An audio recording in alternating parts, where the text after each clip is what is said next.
జయశంకర్ భూపాలపల్లి జిల్లా మహాముత్తారం మండలంలోని పోలంపల్లి ప్రభుత్వ పాఠశాల ఆవరణలో అడవి ఆముదం చెట్లకు ఉన్న పండ్లు భుజించిన విద్యార్థులు తీవ్ర అస్వస్థతకు గురయ్యారు. వన మహోత్సవంలో భాగంగా పాఠశాల ఆవరణలో అటవీ శాఖ ద్వారా పంపిణీ చేసిన మొక్కలు నాటారు.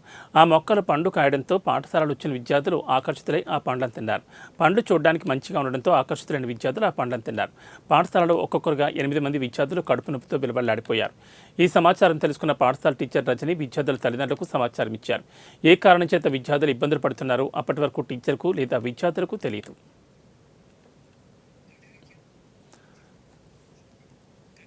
పాఠశాలలో 5వ తరగతి చదువుతున్న పాడి వైష్ణవి, 4వ తరగతి చదువుతున్న రామినేని హర్షిత్, చంద్రగిరి రుత్విక్, బీసుల శ్రీవర్షిణి, 3వ తరగతి చెందిన రామినేని హర్ష, పిట్టల వర్షన్, రామినేని అనిర్వన్యశ్రీ, పెద్ది మహద్వితలు తీవ్ర అస్వస్థతకు గురయ్యారు. బాధపడుతున్న విద్యార్థులకు చికిత్స కోసం మహాముత్తారం మండల కేంద్రంలోని ప్రాథమిక ఆరోగ్య కేంద్రానికి తీసుకెళ్లగా అక్కడ ప్రాథమిక వైద్యం చేశారు.